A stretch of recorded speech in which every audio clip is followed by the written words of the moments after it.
Hi, everybody. I'm George, and this is the best little horror house in Philly, the show where we talk about the best horror movie ever made, according to our guest, at least. And today's guest is a writer, director, and producer for movies like The Midnight Meat Train, Dread, and even the movie we talked about just a few episodes ago, Last Shift. Anthony DiBlasi is here. Welcome. Thanks for having me on. Excited to be here today. We're thrilled to have you on, and obviously, as someone who's made a career out of it, horror plays a large role in your life. But I always like to ask, how did you get into it in the first place? Was it something you were into as a kid as well? Definitely. It was actually, my father was a huge movie buff growing up. It was one of those, family households that I just watched everything. My parents weren't like, you can't watch rated R movies. I didn't have any of those restrictions and free range. Yeah, exactly. I remember my dad was renting horror movies. He was a big Universal monster buff, you rented Nightmare on Elm Street. I watched that when I was way too young, when it came out, the day it came out on VHS. But the thing that I really liked growing up was the special effects. It was the effects of it. It was in model making, miniatures. American Werewolf in London, vampire films. I was just obsessed with the effects. So early on, I was really interested in getting into special makeup effects. And I'm from Boston, and I went to Emerson because their program, you could finish your year out, your senior year in Los Angeles in that semester. So that's what I did. I had planned to finish my senior year, the last semester of my senior year in California, and then just stay here. And that's what I did. And when I was in film school there, when I got here, I started looking at effects houses and things like that, like Optic Nerve. But I ended up landing an internship with Clive Barker. Wow. Which quickly turned into a job. I was thrown into the fire. It was the right place, right time back then, and I was just thrown into the fire with Barker's company. I was only, I was 22 when I got that job. Right. So that was a while ago. That's awesome. Yeah. I definitely relate to you talking especially about being so interested in the special effects and everything. And I think that is sort of what got me interested in horror as well, because when I started out trying to acclimate myself to horror, I was once upon a time a huge coward. Yeah. And so I had to acclimate myself, and I did that by basically going through the major tentpole franchises the whole way through. And I started with Friday the 13th, and when you have something as impressive as Tom Savini's work, just as your introduction, kind of, when you're really trying to be okay, let me analyze what I'm looking at instead of just rejecting it because I'm I'm gonna be scared. And it's so fascinating. That is where the thrill of horror lies, is in the special effects. Because that's how you create the bodies, and that's how you create the killers, and that's how you create the monsters and everything. And that is so integral to what makes horror different than all of the other genres. Yeah. Except for maybe some sci-fi stuff as well. But, they're cousins. Yeah. So, I've been watching a lot of the Gamera movies lately because that Arrow Video collection just came out. And, I realized that part of why I watch and love kaiju movies like that and Godzilla movies is because I love looking for the seams and being I can tell that this is where they switched to the miniatures. And, and here's where they have the green screen. You can kind of see the edges of it a little bit. And that it's not a detriment to be able to see the physicality of it, I don't think, in movies like that. I did the same thing. I got that. You're talking about the big book edition, right, of the Godzilla, which is amazing. Yes, my wife got it for me not too long ago, and I was doing the same thing. I was watching all of them, and they're literally all on HBO Max right now. But whatever. This booklet is the Blu-rays are way better. Yeah, they're dope. But that's what those movies. That's the thing. I just love that side of it. You don't get that, right? You don't get that in comedies and dramas, and you get horror is this weird thing, and I think genre films, it encapsulates so much about, I think, what we love from movie making, and that's why making horror is so much fun. Mm-hmm. Because it's because there's drama, there's comedy, there's gore and effects, there's pushing actors to their limits, both physically and emotionally. There's so much that it covers under one thing, and there's like no other genre that does that. No, definitely not. I'm curious about your favorite subgenres like within horror, and also if it's different for creating versus watching. Like if you're like, oh, I love watching slashers, but there's something about scaring people with a ghost. You know, that's funny because I'm one of these filmmakers who does not make the movies I loved growing up. And I think that's something I want to change. Like I think I'd like to. I think Last Shift is probably one of the closest things, but you know, the movies I loved growing up were Predator, which we're going to talk about, RoboCop. Hell yeah. You know, American Werewolf in London, Lost Boys, Fright Night. I'd say they're very effects-heavy movies, and they're very stylized pictures. And then the movies I like to make usually are very dark dramas, psychological horror. Like Clive Barker's Dread is a very dark film. The movie I just did, Extremity, is a very dark film. And they're not for everybody. I mean, you know, people watch those movies and like, why did I watch that? Like, I don't feel good coming out the other side of it. I really like to make movies like that. I want people leaving the theater feeling like they got like hit in the face with a shovel. You know, I enjoy making movies like that. You know, but then when we made Last Shift, it was much more of a concerted effort to say, I want to make more of an effects-heavy movie. I want to scare the shit out of people. I want to keep it moving. And, I want it to be like one of those carnival horror rides where you, like, get in the cart and just, you're going down this shaky track. Yeah, like, you're like, this is like the Brockton Fair. Could I die on this thing? You know, that's where I had the fair every year was in Brockton. You know, those carnival fairs that like the rides kill people all the time. Yeah. That's the fun of it. Right. That's the risk is what makes it exciting. And I think that's really interesting about not only from a creator standpoint, but also the way that fans react to movies that are that psychological versus thrill ride sort of thing where it tends to get the psychological ones tend to get put on a little bit more of a pedestal and spoken in more like reverential tones, but they don't necessarily get the rewatchability that the thrill ride ones have. You know, I mean, I absolutely adored Villeneuve's Prisoners, but I saw that one time, and I am never fucking watching that movie again. Me too. I'm always like, I gotta watch that movie again because I loved it when I saw it, but I've only watched it one time, and I love him as a filmmaker. Yeah, but that movie, I'm like, I gotta watch that again, but it's not sitting on my shelf. Yeah, yeah. You gotta set aside a day where you're like, I'm okay getting nothing done for the rest of this. Exactly. And movies are interesting like that because it's like we have our favorite movies that we watch over and over again, but then we have our movies that may actually be our favorite movies that you watch once. You know. Mm-hmm. You know, some people, I think it's really cool that you're able to do both, not only going forward, but just in already the body of work that you've established. The way that you are able to kind of jump back and forth, I think, speaks to the way that you've sort of absorbed so much of what's already going on, and sort of having those influences. So, good job. well, thank you. But as you alluded to, the movie we're talking about today is a true classic, a jungle-based slasher with a high beefcake body count, 1987's Predator. Wow, what a friggin' picture, guys. I mean, this is definitely one of those movies where I come back to time and time again. It is a thrill ride, and something that I was really paying attention to this like watch through is how incredible the pacing of this movie is. I mean, the first 10 minutes, the introduction, this might not just be the best horror movie ever made. That might be like the strongest 10-minute introduction of maybe any movie.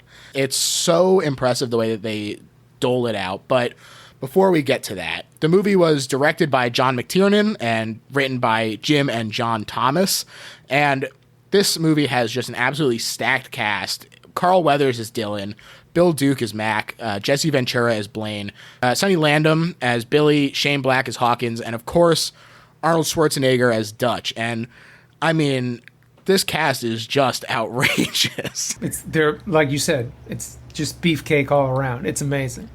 Yeah, I mean, pound for pound, this was the height of bodybuilding in terms of actors at the time. And it's so funny. I mean, this is a well-known anecdote, but the original concept of Predator was someone was just joking around and was like, oh, the only person Rocky has to fight still is E.T., the extraterrestrial. Yeah.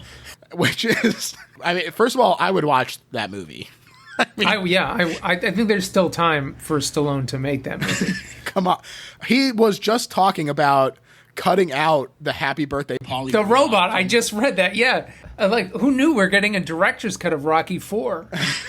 You know, it kind of makes sense to me because I think after the Creed movies, I think he retroactively wants to make Rocky IV more of like Rocky 1. Right. He wants to make it serious. And I'm here to tell you, Sly, that's a mistake. That's a mistake, man. I love that robot. I think that he's a fun part. And I think that if he does do this director's cut, that it's only fair for them to go in like Star Wars and redo Rocky IV with every character being played by the Happy Birthday Polly robot. Yes. Perfect. All right, but back to Predator. Right. One thing led to another with this joke, and bingo, bango, bongo, you've got your muscle man fighting an alien script. Shane Black, who, like we said, is in the cast, was actually intended to do rewrites, but according to producer John Davis, Shane was like, hey, that's not what I was hired for. Fuck you, pay me. Yeah, that's the story. If you watch, I mean, the Blu-ray and the special edition DVD, if you watch it has tons of making of stuff on it. They get into all that, how they were like, hey, rewrite this. Like, they tricked him into rewriting the movie.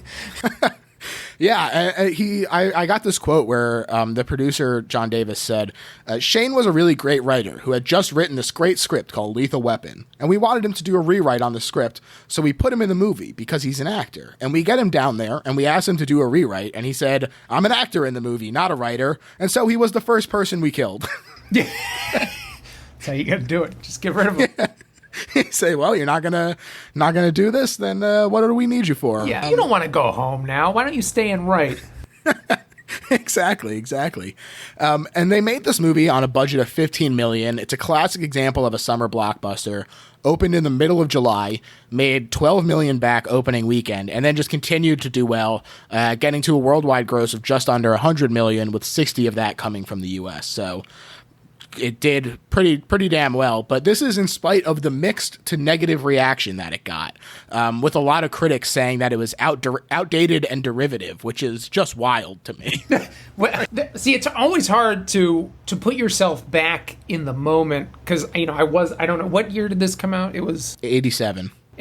So I don't think, and I saw a lot of movies in the theater when I was young, but I do not think I saw Predator in the theater. And I remember watching it all the time as a kid. I think the first time I saw it was on VHS. And it's hard to like put yourself in the mindset of like what the atmosphere was like the year it came out, and like what is this derivative of? You know, I'm like, I don't know.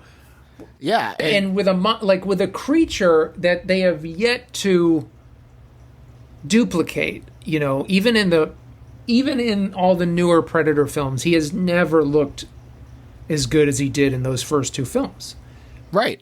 It's incredible. I mean, the makeup and effects are all incredible. I don't know what they're talking about with outdated, but not only is it not derivative, I think that it functions incredibly well as a slasher, but even subverts that because it, first of all, takes place primarily in the day, and two, it has the victims are way more capable of defense than your typical camp counselors or whatever, but they still find themselves wholly unprepared. And so it's, I think, a really unique setup for this slasher movie that we're undertaking here. And it's, listen, sometimes it's hard to set aside how the critics sometimes treat genre movies, but sometimes I get it wrong, and I think that this is one of those cases because it's just I think it's ahead of its time.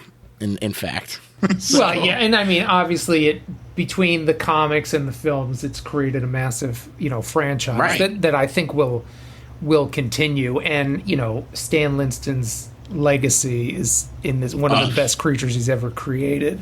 And that's saying something. And that's saying something. But yeah, it is. It's this amazing, sci-fi horror drama slasher movie. A almost completely male cast of these larger than life men, which is also something that I think is, you can't recreate that. Arnold Schwarzenegger and those guys of that like beefcake era, they're like action figures come to life in these movies. It's when you watch them, you're like, Arnold Schwarzenegger is this like, and I would never want to look like Arnold Schwarzenegger, but his body is this like magnificent piece of art in itself. Who needs makeup? All those literally guys. sculpted. Like that's what they're out there doing. It just adds to the entire film, and I think that era of Arnold movies where he's great in kind of like The Rock today. There's very few people that can do comedy and action. It perfectly interchangeably, and Schwarzenegger is one of those people that can do that. Yeah. While I was all in the Predator mood, I rewatched T2 as well, and I was just like, damn, Arnold is really funny. Yeah. He has a really great sense of humor, and when he is used correctly, I think that, as we see here, he's really fantastic. There's also, I think, a really interesting undercurrent of like sort of satire of traditional action movies in which like normally he who has the most muscle wins the day. But in Predator, traditional masculinity and aggression leads strictly to death. Basically. To death, yep. Yeah. And only by like sort of rising above that and using his brain was he able to outhunt the hunter. And only the woman and the man who was actively like, we're not here to kill people, survive. All the male bravado of Sexual Tyrannosaurus and sex jokes at the expense of Shane Black's wife, yep. they all lead to their demise.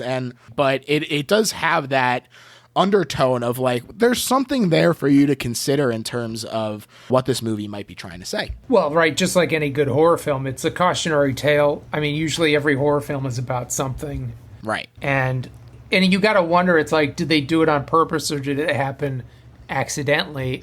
And either way, it's still there, it's still right. Present, and in the storytelling, those things sometimes happen naturally. You're like, this ultimate hunter alien from the future is going to have this crazy tech, yet he has this code. So by default, to beat him, you can't just run around using these big guns because you're totally outgunned on Earth. So who knows? Either it happened by accident or it was intentional, but it's there, and it's definitely you see these characters who, it is Arnold and Carrillo, who's Anna, they're the clever ones who figure it out.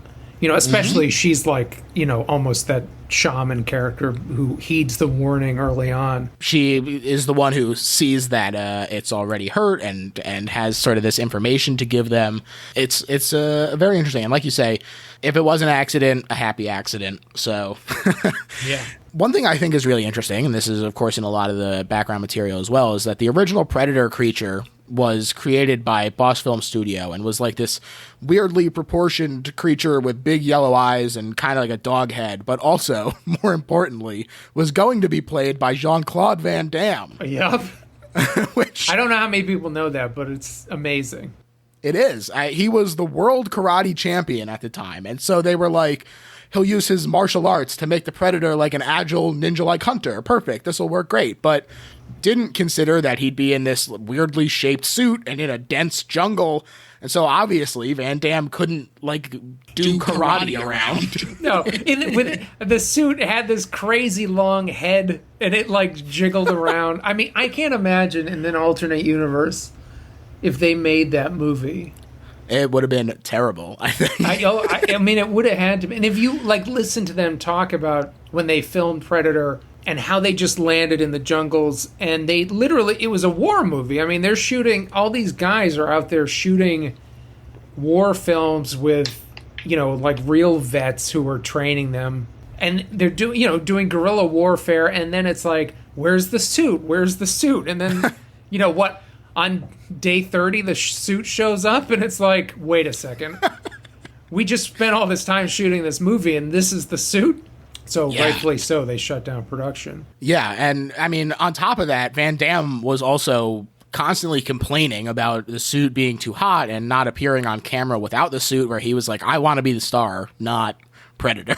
And eventually Van Damme was finally removed from the film. The official reason is that he was too short at 5'9", because Arnold Schwarzenegger and his team were all bodybuilders, and so they are between 6'2" and 6'5" between the whole crew. Which I can buy, you know what I mean? Yeah. Even Shane Black has that kind of like lanky, skinny guy vibe. Like, so he's a big fella too. And Van Damme was replaced by Kevin Peter Hall, who was 7'2", so much better in terms of that imposing presence. But they decided that the suit also needed to be redesigned, because even with this more imposing actor, they didn't think that it was enough to get the fear that they were looking for. And so they put out a call for a new alien creature costume, and Rick Baker put in a bid, which I think would have been a really interesting alternate timeline for a Rick Baker Predator. Yeah. Would have been ape-like. Did he do any designs? I don't think I've ever seen any. I've never seen any drawings or anything. It's possible they're out there, but I haven't heard it, just that he put in a bid.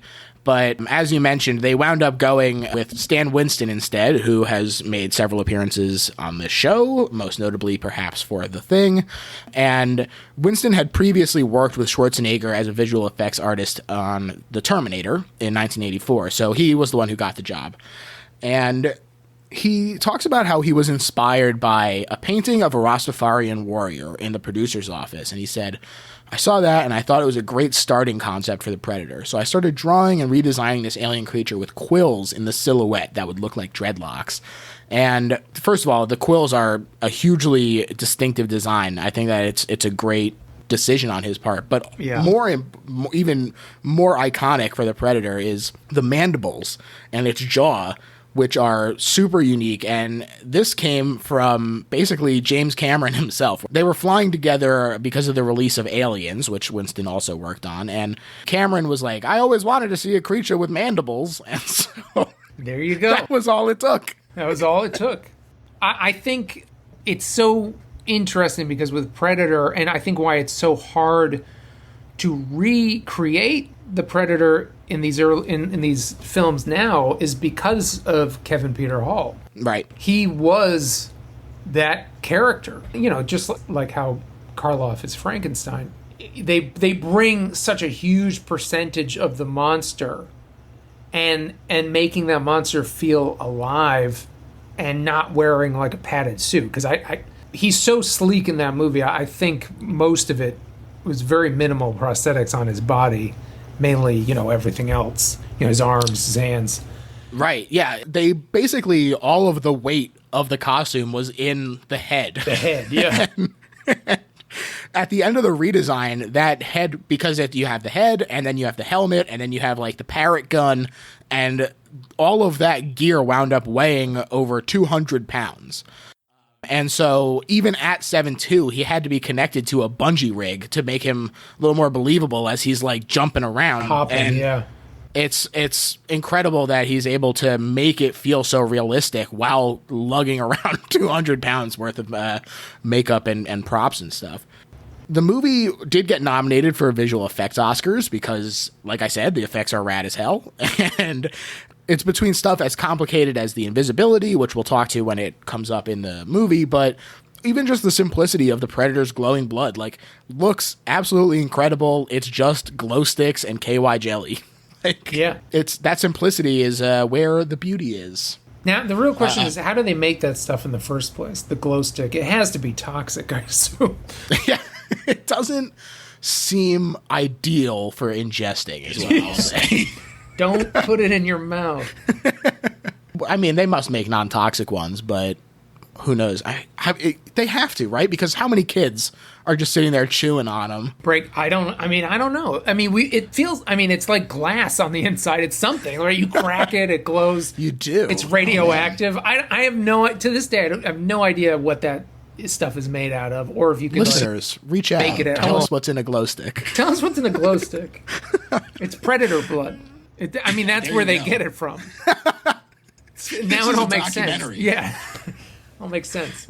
Unfortunately, the movie did wind up losing to Inner Space, though, and it's really wild because the makeup for the Predator, it was like really challenging to the Academy in terms of where they wanted to put it in terms of visual effects or costume design, and it wound up being put into this visual effects side, but there was a very similar sort of like old school makeup done for Harry and the Hendersons by Rick Baker, which wound up winning the makeup design Oscar. So it's, I feel, which is amazing, but I feel Predator was a stronger, more seamless piece of design.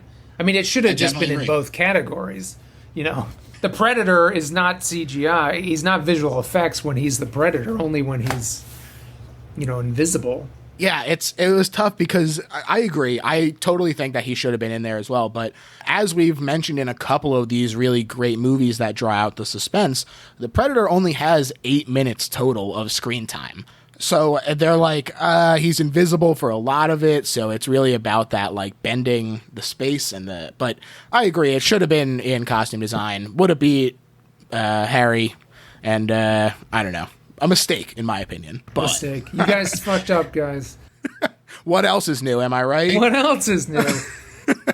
The makeup effects category, I find to be the most frustrating category at the Academy Awards. And I think every year on Facebook, I'm like, what the fuck? Like, why? And I read into it, and I guess they have like a preamble, and they come up with their choices beforehand when they submit.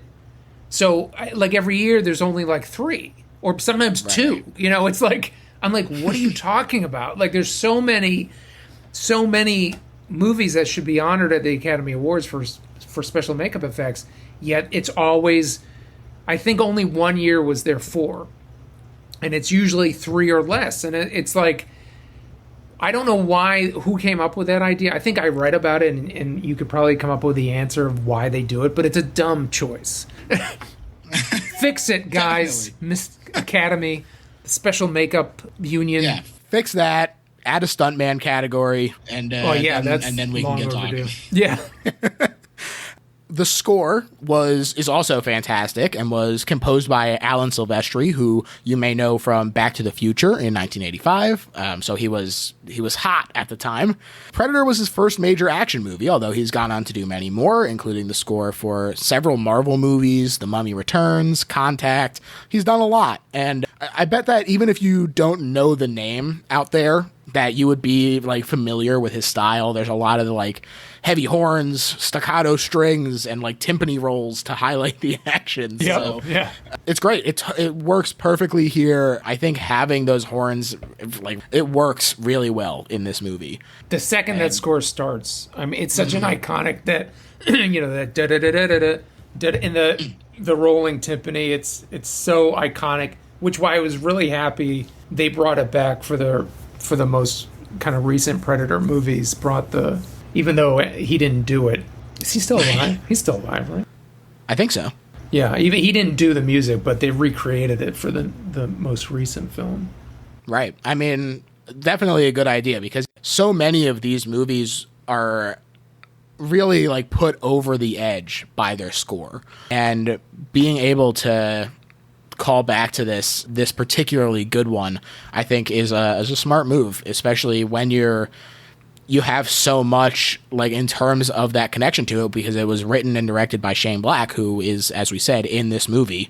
So, there's a lot going on there, and I agree that it was a good choice.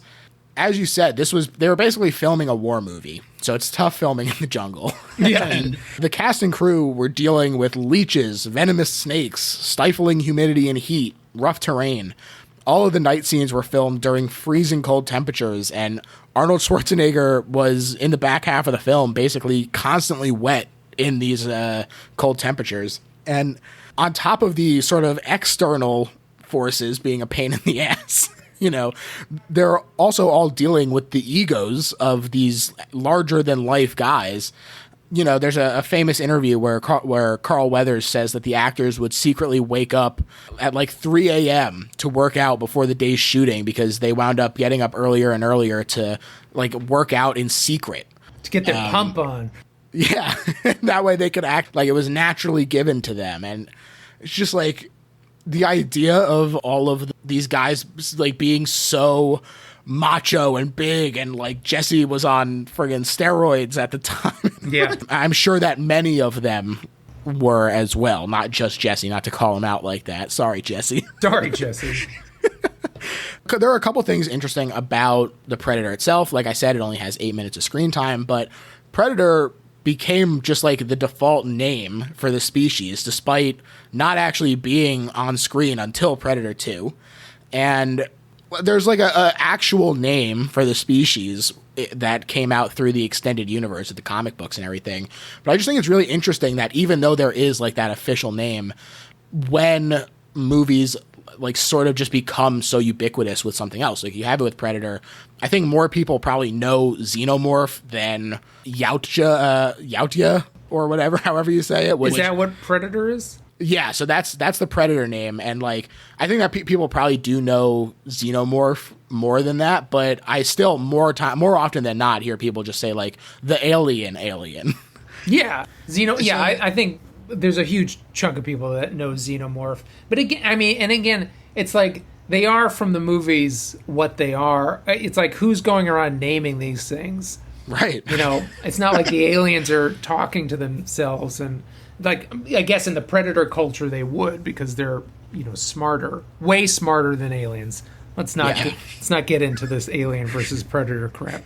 But, but yeah, the aliens, they don't refer to themselves as anything. It's incredible that despite so much challenge to make this movie, in terms of like just shooting in hell, in terms of like the middle of the jungle and all these snakes and stuff, you have all these egos somehow able to be wrangled into the best horror movie of all time. And it starts off with just this great intro. Like I said, the first 10 minutes are maybe the strongest 10 minutes of any movie for me. But first of all, you see Arnold's name front and center. It's the first thing you see. But then the title appears in this very classy serif font, which is honestly not what I would maybe expect from the movie that we're about to see. Yeah. But it's a very nice font. And then you get this great field of stars, and you get to just soak that in for a little bit until one of them starts getting bigger and bigger, and you realize it's a ship that flies near Earth and drops something, which, I always love when you get this sort of like Starfield intro. I think it's a really great sort of opening shot. It's very alien as well. But where it really takes off is we get these great helicopter shots where the main cast get introduced as they all hop off this helicopter, and they're in the back lighting up a cigar. It's the man himself, Arnold Schwarzenegger, as Spec Ops Vietnam vet, Major Alan Dutch Schaefer. I mean, we've already said that these guys are larger than life, but like when you see Arnold on the screen, the dude is just charisma. Like you can't take your eyes off him when he's on it. Yeah, these guys, the second it's like them the moment they get off the helicopter, right? They're defined by their characteristics so clearly. Yeah. It takes barely any setup to know who these guys are. It's just the economics of casting and storytelling is at its best in this movie. It really is. And so Dutch and the rest of his elite mercenary rescue team, which is comprised of Mac, Billy, Blaine, Poncho, and Hawkins, they're in an unnamed country, which we have since found out is Guatemala, because Dutch's former commanding officer, General Phillips, needs their help rescuing a foreign cabinet member and his aides who are being held hostage by insurgents. And the reason that Dutch has been called in is that his old buddy Dylan, played by Carl Weathers, now in the CIA, recommended him for the job. And this greeting is like maybe my favorite sequence ever. Of all time, and lives in infamy to this day. It really does. You got the classic, Dylan, you son of a bitch. Yeah. Hand clasp perfectly in frame into the arm wrestling and smack talk. It's just like you said, the economy of how this introduction is working out is so impressive. It's so quick. You understand the relationship between the two of these guys immediately. They've gotten him pushing too many pencils. Can't keep up with Schwarzenegger. That's right. He sure can't. But despite Dutch's objections that Dylan can't keep up with them, Dylan is assigned to accompany the team. This is where we get to another absolutely iconic scene. Little Richard's song, Long Tall Sally, is jamming in the helicopter en route to the jungle. And it's just so good. Like, Jesse Ventura is bopping his head and he's packing a huge lip. And, like, everyone is doing their own thing. You get the great line, this stuff will make you a goddamn sexual Tyrannosaurus, just like me. It's so good. The addition to, like, Jesse Ventura and Sonny Landham, they add this just air of authenticity to these characters. You know, because they were, I mean, Jesse Ventura is a Navy SEAL. Right. You know, these guys were actual badasses. They didn't have to act to be badasses. And he's a good actor. You know, Jesse Ventura in that role and in a couple other roles, you can tell he's not acting. He's just being Jesse Ventura, playing off, you know, and his wrestling years, I think, brought that out of him, just that kind of improv style to just be in the moment. He's learned how to inhabit the character because of his wrestling years. And so being able to kind of, I wouldn't necessarily call this like a caricature of him, but it is certainly like a heightened or elevated version of himself that he's able to just bring himself up to 11 that way because of the years that he had actually doing it and also years of fully committing to a character like that. Yeah. I think Carl Weathers is also very good here, where he's sort of having to be the more restrained person. Yeah. When Jesse spits the dip onto his like boot, and he leans him forward, and he says, "That's a real nasty habit you got there." I'm like, "Damn, Carl, that's some good shit." And like I said, 10 minutes and 32 seconds, their boots on the ground in the jungle, which, like, holy crap, it's so quick, and you're right in the meat of the movie already. Yeah. Yeah. The team finds the wreckage of a helicopter and 3 skinned corpses that are identified by Dutch as Green Berets that he knew personally. And even though they're sort of portrayed as like these meatheads, the team isn't dumb. They are like a well-oiled machine. They know how to do these rescue missions, and so they suspect that there's more going on than they're being told, especially when Billy the Tracker reports on what he's found around this helicopter, and he says it seems like there was no ambush, and whoever did this just vanished. This is when we get our first glimpse of the Predator POV, which there are people out there who say that this is not a horror movie, and to them I say, you're wrong, but utilizing this killer POV is a classic horror staple, and the way that they use this but also like turn it up again to 11 by, you know, having him be rocking infrared and thermal vision and stuff, it's a really, really cool way to change something that we're already familiar with and sort of using those tropes in a way that is to the movie's benefit, because you're like, I understand exactly what's happening, but it's still unique. Yeah. You could just pick up this plot and put it on a Halloween, and it's really not much different at all, you know. Right. They're in the jungle in this movie looking for gorillas. In, you know, Halloween, they're a day at high school, but the dynamics really aren't that much different. The suburban jungle. Suburban jungle, during Halloween season, going to a party. Oh, I got to dress this. I mean, it's literally lifting, which is almost every slasher movie has. This has the exact slasher movie model. Finding the dead body in the first act and like, oh, who killed the dead body? Being stalked, you know. Right. Someone can feel that something is amiss. Something is amiss. Yeah. And I don't know if it was intentional or if it just stuck to a formula. And I think that the formulas that work really well for movies like this just work, you know. I don't know if he was like, you know, I'm going to make a stalker movie in the jungle, or if I'm going to make just a badass action movie, and it happened to be a stalker movie in the jungle. It is interesting because it doesn't necessarily feel like John McTiernan is not exactly classically known as a horror director, but he is able to so perfectly kind of recreate the beats of one here that I think it's really impressive and speaks to his capabilities as a director. And Dutch's team reaches the enemy camp that they've been hearing so much about, and they see one of the hostages get killed. So they're like, all right, we need to move in right away. Arnold gets to show off a little bit. I think this is a really fun part of the movie where he puts an explosive in the back of a truck and then gets to lift the truck up off the stop. So get to flex those muscles a little bit. And he lets it run down to the base where it explodes. And this ensuing firefight is so good. I mean, there's just great stunt work and pyrotechnics and everything happening. I'm curious if this is something that like jumps out to you, because as you've said, you've done a lot more of these sort of cerebral psychological horror movies. And so is there, are you still like, fuck yeah, when you see something like this where it's like all flash and glitz and glamour and stuff? Of course. Yeah. I mean, of course. Like, and I mean, and that's what's interesting is that McTiernan, he treats every element of this movie in a very specific way. It's like he never throws anything away. Every sequence, be it the character development in the first 10 minutes, this action sequence at the beginning, it could be a prime action sequence in a different Schwarzenegger, action film. In any action movie, it like every element is doing its best thing.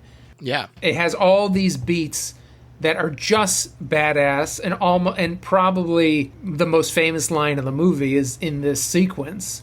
Now, well, let's say maybe the second most famous line. It's high praise, because there are a lot of really iconic one-liners in this, not only from Arnie, but like we said, Ventura has that wrestling charisma, and he gets to really flex it here with some great one-liners like, son of a bitch is dug. Let me actually put on my Ventura voice.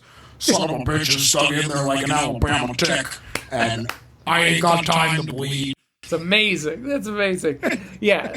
The I ain't got time to bleed is just one of those, to me, I think get to the chopper, is probably the most iconic line from this movie. But that's like a throwaway line. People like to say it because it's Schwarzenegger saying it. Like Jesse, it does. This whole movie has so many good one-liners, and actually good one-liners, not like the cheesy one-liners that came out of so many comparable action films at the time. Right. But I ain't got time to bleed. You compare this to like the Ice to Meet You and stuff. Yeah, Ice to Meet You. wound up doing. Yeah. Which is not to say that goofy puns like Ice to Meet You don't have their place, but I think that in this movie, they're, like you say, they're kind of utilizing all facets at the height of their capabilities. And so all of these punchy one-liners in here, instead of making us laugh at like how silly it is, we're like, oh, Jesse Ventura is fucking cool as hell. Yeah, right now. Yeah, exactly. Dutch gets pissed about what happened here, and he confronts Dylan. And so Dylan admits that the mission was a setup to get intelligence gathered by the captured operatives who had reported an upcoming invasion, and that the dead military unit from before had disappeared weeks earlier in an initial failed rescue. I think that it's really interesting the way that this is foreshadowed earlier, where Arnold Schwarzenegger is like, oh, we turned down the mission in Albania or whatever because we're a rescue team, not assassins. And that's exactly what the CIA is using him here for. Yeah. So it does really a great job of splitting that trust that had been built before, that we were like, oh, they're on the same level here. It does a great sort of divide between them, which we see fester as Dylan refuses to accept what's happening. Yeah. They capture the only surviving gorilla named Anna, and they proceed to the extraction point with the predator still stalking them. And I really love this is also like kind of foreshadowing, but it's also kind of just like, hey, here's some cool stuff. The scorpion silently perched on Dylan's back, ready to strike at any moment. I think that it's really cool. It's a great scene, especially because they're all on edge in terms of like not trusting Dylan, especially right now. This is the turning point. And when you see Bill Dukes stab this scorpion, he thinks that he's going to kill him. Yep. Yeah. I bleed you. Yeah. Oh, yeah. It's great. Bill Dukes in this movie is really great. I'm curious, which non-Schwarzenegger member of the rescue team is your personal favorite? Jesse Ventura. Yeah, I'm really close between him and Billy. I really like Billy as sort of this person who's in touch with the jungle and is the tracker and everything. I think it's fun. I think he does a good job with it. But yeah, Jesse, he really just gets to chew it up and have a good time. So I think I might be with you on that one. And I mean, he's got the minigun. He's got the Very true. Very true. This moment with the scorpion also leads to a cool reveal with the predator. Again, they're sort of parsing out this information in a really great trail here, because while he's practicing his mimicry, which we learn is a skill that they possess, he reaches down to grab it, and you finally see the claw that he has. So we're getting little glimpses of him, and it's what makes it so effective. You're like, oh, I'm dying to see this guy in his glory, but they do a great job of leading you on. Well, this movie, I don't know if any movie can compare to what this movie does with restraint. This movie shows incredible restraint, timing, and perseverance of escalation. And with every scene doling out, because there's monster movies where you just get pissed that they're not showing the monster. You're like, just show the damn monster. Like, I just want to see the monster.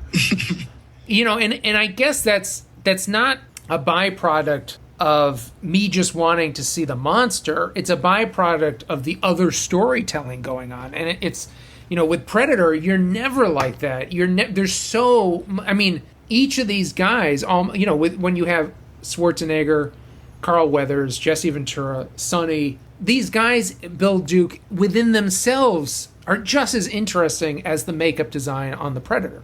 Right. And you're engaged. You're engaged. And during every action sequence, you're engaged. During every, like you say the Predator's only in the movie for 8 minutes.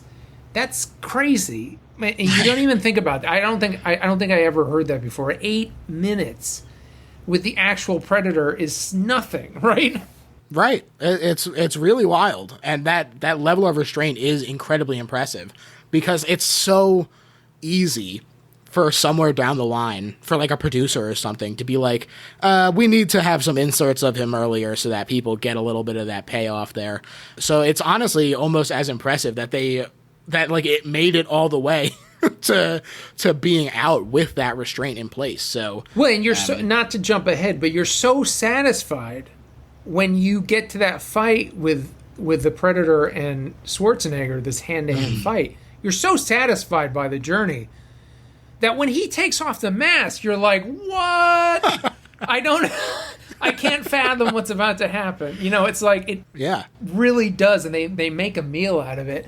Because already you're like, how could I get more? How could there be more? It's funny because I remember the first time I saw this movie, it just, even though he had like the different vision, it just didn't even occur to me that it was a mask. And you don't even think about it. You really don't. Because you're so satisfied by that point that you're like, yeah, this movie could end right now and I'm good to go. Like, I don't need, he stabs him with a knife, movie's over, love it. But it's that they never break their rules. Like POV vision with the scorpion in the hand, the invisibility. Oh, I see. And then a little bit of the blood. A little bit of the blood. The invisibility flickers. You almost see a shape of him. It's like it's constant, and it's all going in the same direction. Just this escalation to that final moment when he takes off his mask. Yeah, it's perfectly paced out, I think. And like we said, we do get these effects or these moments relatively frequently because Anna escapes. She's chased by Hawkins, but they're ambushed by the creature. And to this day, I mean, I can't say how many times I've seen this movie now. It's probably somewhere between 10, 15, 20, somewhere in there. But it still gives me a thrill to see him jump out from the jungle and get Hawkins. When we get to see him in action for the first time. Even though you don't even see him. He's invisible. Yeah. It's just so great. It really makes me feel like a kid to watch that scene. Yeah. And it is like she describes. I mean, they did that very well. Like the jungle came to life and took him away. Yeah. the invisibility cloaking effect. I want to talk about this because it's kind of funny where normally people wear like those bright green suits because that's typically the color that sticks out the most in a setting, especially on a set. But because they're in the jungle, they just had him in a bright red suit because that was the farthest opposite of green. And they were going to remove it with the chroma key techniques and leave this empty area. But they wound up having to, in order to get this effect, repeating the take without the actors, using a 30% wider lens on the camera.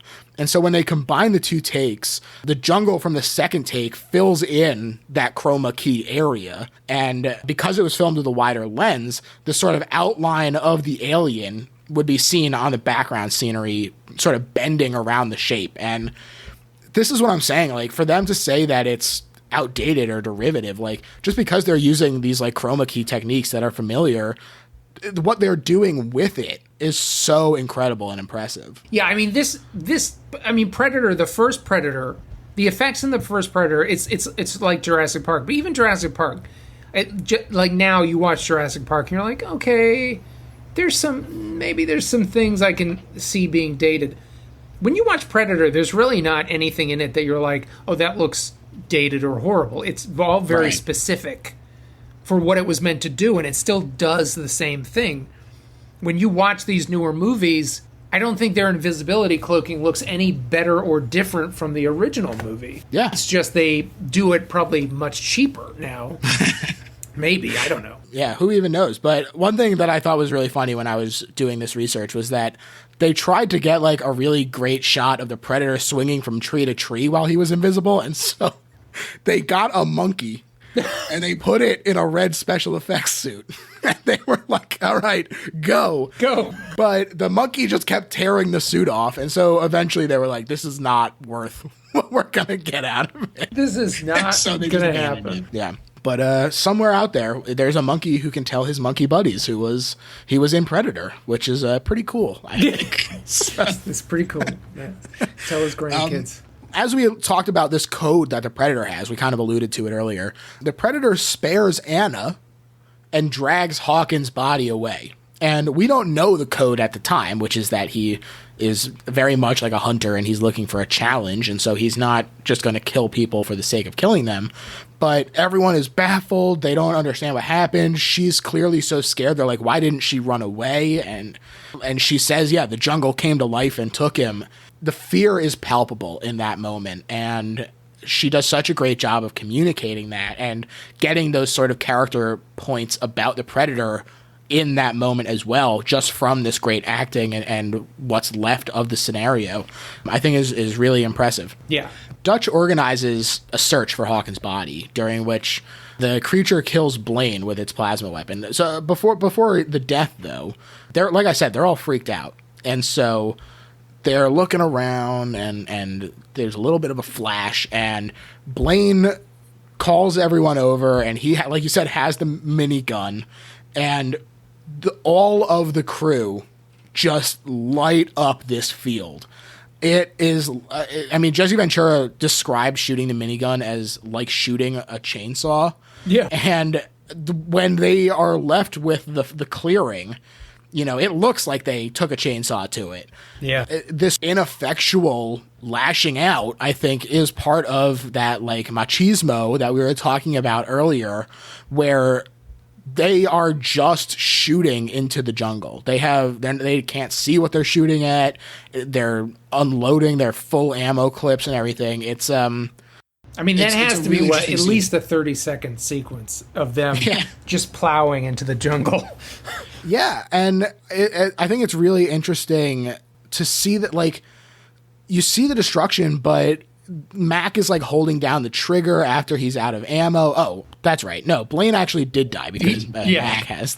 Sorry. Yeah. Blaine gets killed. He gets shot with the plasma weapon, and this is when we get Mac sees it. He sees the yellow eyes flash. Yep. And this is when he calls him over and they all start shooting. But Mac, he's holding down the trigger long after he's out of ammo. And it's just spinning and spinning and spinning. And you see how scared these guys are. And considering the bluster that was at the beginning of the movie and how well prepared they are as these, ex-military special operatives and everything, the fact that they're so scared does a really good job of making us be like, oh, maybe I should be scared too of what this guy can do. Yeah. And Bill Duke, I mean, being the probably most accomplished actor in the cast, right? I mean, he holds the weight of all the dramatic scenes. An unlikely companion of Jesse Ventura, being like these buddies, their entire, military careers. He sells all that stuff so well. Right? So I have a couple anecdotes here about Blaine's death, Jesse Ventura, when he gets... And this, I think, takes me to, again, why this movie continues to be one of my favorites, and coming down to the violence and effects in this film. I'm just always... It's this larger-than-life violence in these movies. And there's not, like, tons of scenes. Not like RoboCop, which is, an extremely violent movie, especially the director's cut. And they don't make movies, I think, like that anymore. Yeah, that's also sort of like serving a different purpose because of its satirical nature and everything, too. So there's a lot going on with RoboCop. Yeah, and this movie, the violence, when Blaine gets blasted through the chest and it's just this eruption of, milky blood almost. It has this consistency. And there's two things that are interesting, and I don't know if you know this. So and this is like always when people debate what's going on in this sequence. So when Jesse Ventura gets killed, he thinks there's something in the jungle and he sees like a muskrat or something. Right. I think it's a tree porcupine, I read. A tree porcupine. So they swing back to him, and it's his close-up, and he's kind of looking almost a bit dazed off into the horizon, and there's a splash of blood that hits him in the face. And then you see from the tree, the plasma cannon shoots, and it blows out his chest from behind. So nobody knows, like, everyone, if you look on, like, boards and stuff, they're like, what the hell happened? Like, what is that? Or, like, what is going on? Why is he getting hit with a splash of blood from the front? And a lot of people always debated, like, well, maybe the predator killed that tree porcupine. But so what happened is, due to the nature of the other suit, that monster had a chain weapon that he would launch. Like, do you know about the chain weapon? The original suit we talked about, that horrible suit that you can see if you watch all the behind-the-scenes stuff or look up. So I guess that original creature had this chain weapon that he would launch a spike on a chain, very similar to Scorpion in Mortal Kombat. Right. Probably exactly like Scorpion in Mortal Kombat. So he had that weapon. So apparently what that sequence was meant to be planning was supposed to happen in this scene. That he was supposed to launch this chain, and it was meant to either hit the porcupine or strike Ventura in a way that got blood on his front.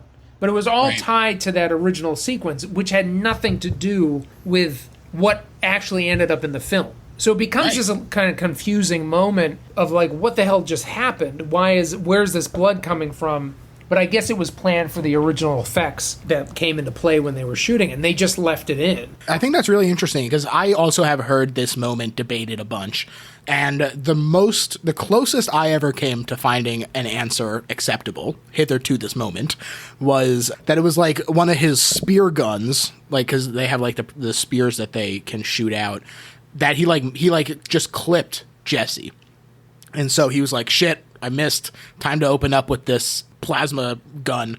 But that never really satisfied me because it was like, well, he's supposed to be this incredible hunter, and, it didn't quite sit right. And so that's really interesting to hear that it is tied to the original sequence. And, we mentioned how they had to go back and reshoot some of these. I think that's really interesting to hear that there is sort of an explanation for why that is. And the other thing about Jesse Ventura, so, after they shoot the jungle and Carl Weathers goes to the body and he's talking to Schwarzenegger, he turns over Jesse Ventura's body. Now, when I got the special edition DVD that came out a lot of years ago, but that was the first version that had all this making of stuff on it, which was great. It was like, oh my God, Predator special edition had all this amazing stuff on it that I had never seen. And I think this was like, 2003 2004, when that special edition stuff was really popular. You know, Right. which I miss. I miss the new releases tend to have like, oh, we have a couple EPK stuff, but not like they used to back then. Hey, if it doesn't have a commentary track, I ain't buying the physical copy. Don't buy. Luckily, they still do a lot of I think commentaries are still pretty common. They're getting less and less. Less and to less. my disappointment. I mean, the digital era, they're like, we don't need to spend the money on all this stuff. But anyway, so he turns over the body. And I'm watching the DVD, and I'm like, what the fuck? The body's clipped. Like, the body fell out of frame. And it was just, Carl Weathers turns his body to look at the wound, and you're literally only seeing just a fraction of the wound and his arm. And I'm losing my mind, because I'm like, in my memory, this is a full body shot. Like, in my memory, I can distinctly remember, because it was one of those moments on the VHS, and like as a kid, that I'm like, I got to see this wound. Yeah, it's gruesome. Of this gruesome wound and you could see it in a lot of ways. It's very leathery on the inside, and you can see that it's not a hole. The hole does not pass through. But it had these great layers of the wound, all the way inside the cavity. Yeah. Well, on the DVD and on the Blu-ray now, it doesn't have it. It's clipped. Wow. You can't see the full. And what version did you watch most recently? Was it the Blu-ray? Yeah. Yeah. So I don't know. So in my head, I'm like, did I make this up? Am I crazy? And I remember when I watched the Blu-ray, I did research, and I was like, how do I research this in an effective way? Full frame version, Jesse Ventura, and nothing came up. And then I watched it again in preparation for this. And I did a search again, and finally I find a whole message board dedicated to Predator. There is a full frame version of Predator that this movie was shot 35 millimeter. A 1987 full frame version of this movie exists, and it must have been the version that was on VHS. Sure, because at the time it was a different aspect ratio. Yeah, it was very popular. Wow. So you can actually if you do the search, and I'll send you the link, you can see the full frame.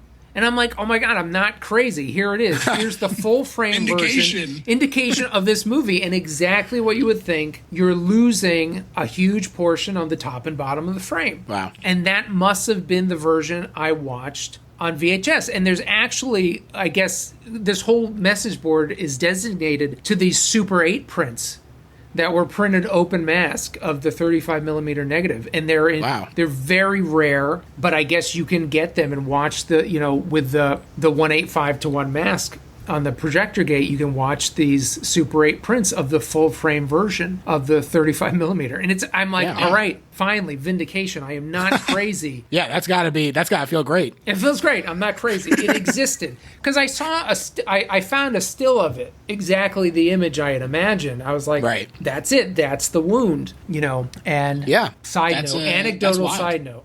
On top of all of that, Blaine is also the most aggressive of the crew, and the fact that he kind of goes down without a fight, really, again, it sort of it ties into that sort of like traditional masculinity is not the answer here.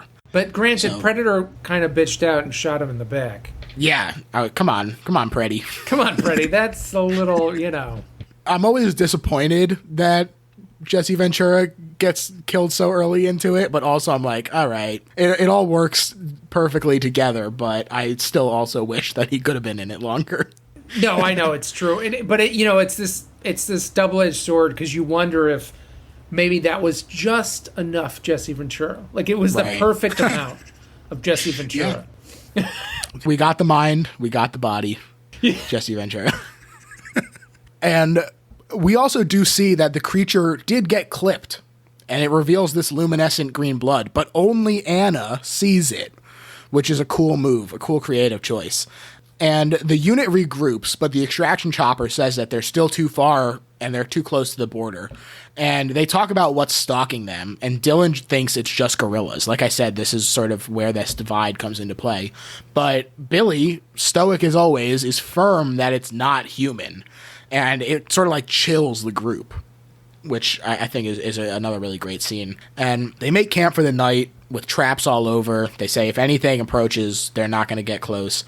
But that night when the traps are set off, it turns out it was a wild pig, a huge wild pig, and Mac kills it, but they just absolutely massacre this poor pig. And I will, again, anecdotal, I will say, the Blu-ray edition of this movie, and the Blu-ray got a lot of complaints because they do smooth out a lot, especially in that first 10 minutes. Some of those scenes are very smoothed out. But it was the first time I had ever seen these night scenes. Yeah. Because in the even the DVD and the VHS, they are literally pitch black. It's like all you can see is Bill Duke's eyes. In those sequences, you can see almost nothing of what's going on. I'm sure the 35 print was different in the theater. You could probably see it quite well, but the transfers of that scene until this Blu-ray was like another world. It was like, oh my God, I can see everything. It's also kind of interesting the way, though, that even that version of it still works as its own thing of, like, having it be that pitch black, like, in the middle of the night, Bill Duke's eyes being the only thing, like, sticking out. It does work. I definitely like being able to see what's happening, but that confusion and everything is really communicated with the darkness. With the darkness and like the splash of blood and Bill Duke's, the whites of his eyes. It's almost a testament, really, not so much of the effectiveness of the scene, because it does work very well. It's almost a testament to like what they can pull out of these prints in these transfers. It's like, wow, who knew there was so much information there? Yeah. While everyone is dealing with this pig, the creature swoops in. The creature, I say. It's the predator. They don't know that, but we know it's the predator. It swoops in, it steals Blaine's body, and Dutch realizes that the enemy is using the trees. And so their traps are bullshit, basically. Yeah, yeah. Dutch, this is the first moment that Dutch treats Anna like a human instead of just this like captured person. This is when she reveals that A, she both speaks English, and B, the predator was hurt. And this is where we get another great line. I think for my money, this is probably my favorite one-liner, where he says, "If it bleeds, we can kill it." If it bleeds, we can kill it. I forgot about that one, and of course, now yes, God, there's really is a lot. It's a cornucopia of incredible one-liners. If it bleeds, I guarantee you, if it bleeds, we can kill it is one of those lines that most people know and don't know where it came from, right? Yeah. Like in the oeuvre, it's kind of like the line, "Be afraid, be very afraid." Yeah, honestly, I would say even Get to the Chopper, like, that could have slotted into so many of the Schwarzenegger movies, yeah. Yeah, so it is interesting, and I think that it's, they're all great, but yeah, If it bleeds, we can kill it, I friggin' love. And a second attempt to get the predator, using a net this time, succeeds, but it like quickly gets out. And Poncho gets hurt because the counterweight log from the net smashes into him and like breaks his ribs and stuff. And Mac and Dylan chase after it because they're real riled up at this point. Like you said, Mac and Blaine, Jesse Ventura's characters, were really good friends. They had survived like a bloodbath he talks about, where they were the only two left standing afterward. And the scene where Mac points out the predator, the invisible predator, to Dylan, gives me chills. Yeah. Like, Bill Duke is so good in this movie, and this scene really encapsulates it. Yeah. And another hire from Schwarzenegger. He was another one that was... I mean, Schwarzenegger is a very smart storyteller. And I think because he's so do what I say, he was like at the top of his career then, right? He had so much influence on Predator. Right. Yeah, absolutely. He was the one who suggested Jesse Ventura. He was the one who suggested Carl Weathers. He was the one who got Bill Duke in there. It's... when sometimes having a singular creative presence can be a huge boon to a movie. And this is, I think, one of those cases. Unfortunately, the alien outmaneuvers Mac and Dylan, and it kills them in this amazing, amazing scene where it fires a big old plasma bolt at Dylan, and he's screaming, but his arm is off and still shooting the gun. It's so good. The creature then catches up with the others, and Billy, we see him getting ready to hold him off in like hand-to-hand combat, which, first of all, big ups to Billy for being willing to hold him off. But this is the one scene in the movie I think that bothers me. Like I wish he died on screen. The off-camera, it works very well, but Yeah. I feel like such an important character, like someone who was making such a stance, and they make such a meal out of this stance, right? Yeah. Him removing his clothes and Pulling out only the keeping knife. the blade. It's kind of a letdown when it's just, off-camera scream. Yeah, it's interesting because to me, it feels like a failure as an action movie in that sequence, but it feels like a success as a horror movie. True. Where True. so quickly we hear the scream from off camera. Yeah. Like the fact that he was like, we're like, all right, this is it. Billy is the one who's been on to him the whole time. He's ready. He's going to face it in hand-to-hand combat. And then on the turn of a dime, he's immediately gone. Yeah, I agree. It would have been great to see it, and there's a huge part of me that would have loved it, but there's also a part of me where it's like, would it have worked as effectively if we took that moment to slow down and see the fight? I don't know. I'm curious if they, and this is, I always wondered, because I feel like that actor would have caused a stink, because he had a reputation. I feel like he would have been like, I need to have a scene, like, how can we not have a big fight scene? And I'm curious if it was written, or if it was something that got cut, or if it was something that was shot even. They don't talk about it. At least I don't remember them talking about it in the behind-the-scenes stuff.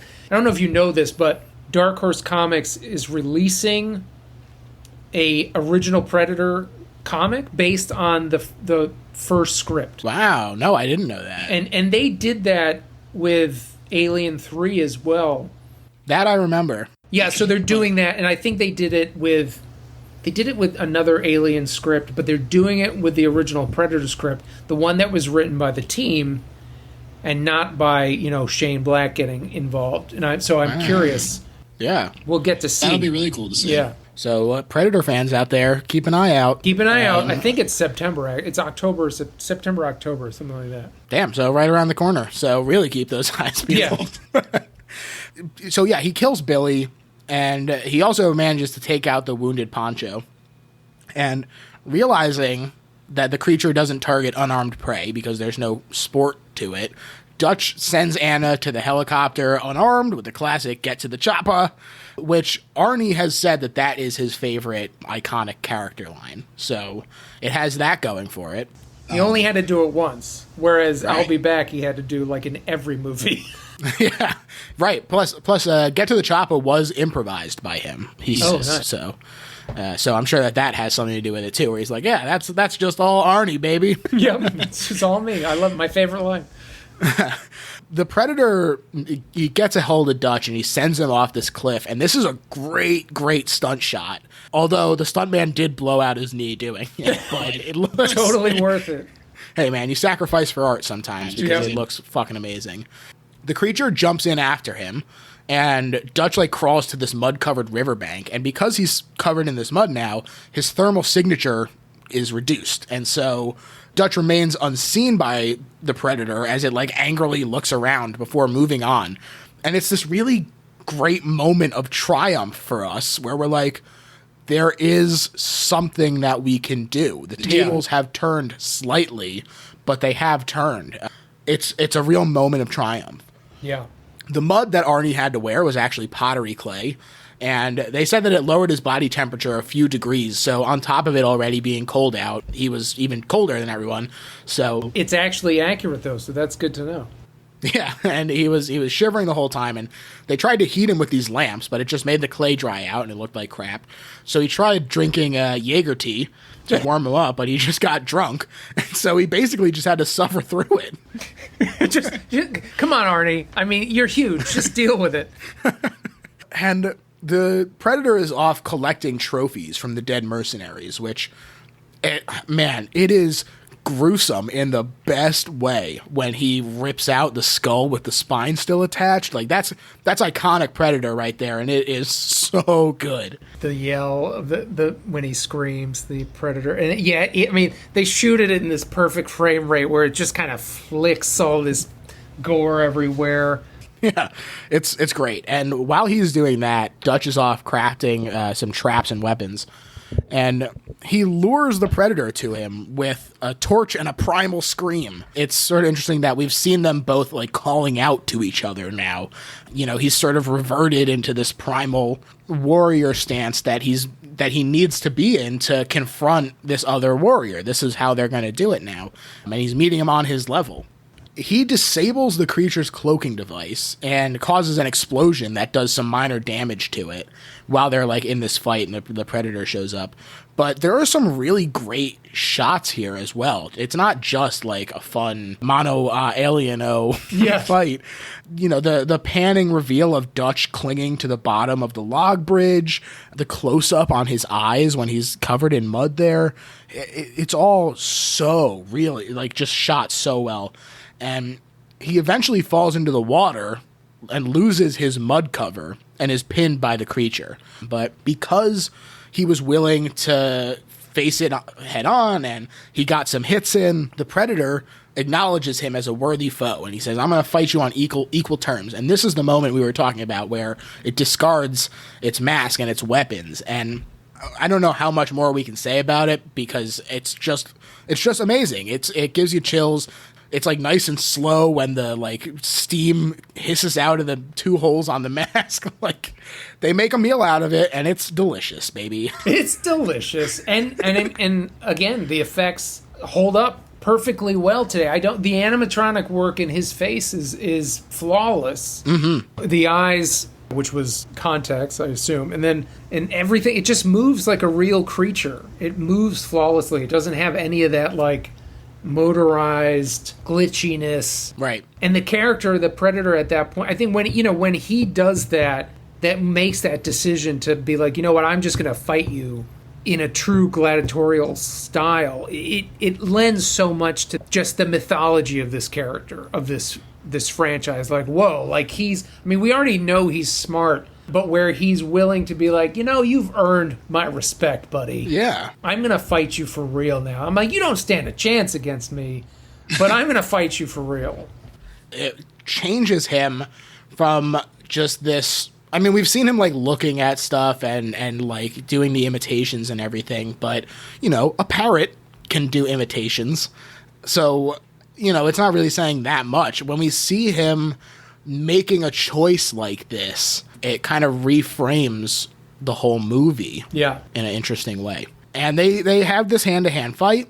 Dutch is almost beaten, but he corners himself behind a trap, which the predator avoids despite Arnold's encouragement to kill him. Which, you know, another classic Arnie. He says, come on, I'm right here. Kill me, do it. Kill me, do it. It's really great. And the predator circles around and he's ready to kill him. But Arnie kicks the trap and he crushes the creature under the trap's counterweight, which is, again, sort of a payoff from what happened with Poncho. So it's like you understand why that's on the top of his mind. Great writing there. But as the creature lies dying, it activates a self-destruct device and it laughs, which this laugh makes me laugh too, to be honest. Yeah. But it does this really funny laugh, and Dutch takes cover just before the device explodes, and he manages to get out of there. He's rescued by Phillips and Anna with a helicopter. Fun fact, Kevin Peter Hall is one of the helicopter rescue crew without his predator makeup and costume, as sort of like a thank you for dealing with the jungle in this suit. Yeah. Obviously, this could never happen, but I just think it would be funny if he was still like all predatored up. Yeah, he was like, gotcha, sucker. It was like, but that moment from Creepshow, right, where he turns around, I want to see something really scary. Yeah, it's a satisfying ending, and now, Anthony, we've reached the point of the podcast where we both say why we think this is not just a great horror movie, but the best horror movie ever made, and we kind of put a cap on it, so I'll let you start it off. You know, for me, and it's because my passion goes back to this, is the effects. I think the effects just stand the test of time, and I think they always will. I think they made an extremely successful, you know, people who are looking for that element in their horror movies or monster movies, just, you couldn't ask for more with the violence and the creature effects. Yeah, I agree. And to me, this is the best horror movie ever made because it kind of puts me in the mind of The Thing. And not just because Stan Winston worked on them both. But in terms of this otherworldly presence sort of being hidden, but still managing to take down this great group of guys who are on various levels of defense, that it's done so well. But unlike in The Thing, where you have these researchers who are sort of trying to logic it out and everything, and with this, you get that action movie element to it that I think helps to raise it above other horror movies. It's a great action movie, and it's a great horror movie. Plus, on top of that, you get the incredible effects. You know, these performances are all spectacular. And like I said, this pacing of this movie just blows me away. It's so well done. And to me, that's why it is the best horror movie ever made. Anthony, I want to thank you so much for coming on, man. And please tell people where they can find you, what movies they should be checking out, all that good stuff. Well, I mean, you can find me on my Instagram, I guess. I don't know. Social media is not my thing, but I'll do it. I think it's Ant DiBlasi. The last film I did was Extremity, which came out about a year ago now. And I've just been writing since then. I have things on the horizon, which is actually an action film. Oh, but we haven't cool. announced it yet, so I'm not going to release the title. And, well, we were supposed to shoot it this summer. Obviously, that all Things went got in the down. way. So hopefully we'll just pick up the reins in the spring. You know, it's kind of like everyone just took a year off, but you know, I've been writing and keeping busy, so that's good. Great. Well, I look forward to seeing that. I'm sure it'll be great. Definitely go check out Anthony's previous work. We, like he's mentioned, we talked about Last Shift on here. So the fact that he even has one movie as the best horror movie ever made, I think is pretty damn impressive. That's so great. I appreciate it. So go check that out. As far as my plugs, you can find me on Twitter at LittleHorrorPHL. That username applies pretty much everywhere. It's also the website, if you want to go to the website, which has links to merch and the RSS feed and stuff. But most importantly, we just started a Patreon for the show because it turns out that making a show costs money. And so if you want to help, that would be awesome. And people can go check that out. There'll be all kinds of great stuff, including earlier versions of episodes, bonus episodes, commentaries for movies, all kinds of good stuff. And if you want to have your voice heard on what that bonus content should be, get over to patreon.com/littlehorrorphl. And also leave a rating and a review. I know this is a lot of stuff that I just threw at people, but I'm writing this all down. Yeah, and out there, you should be writing it down too. Leave us a rating and a review on iTunes because it really helps to help spread the word about the show. That is plenty of plugs for me. Anthony, thanks again for coming on, and have a good one out there. Bye. Bye, guys.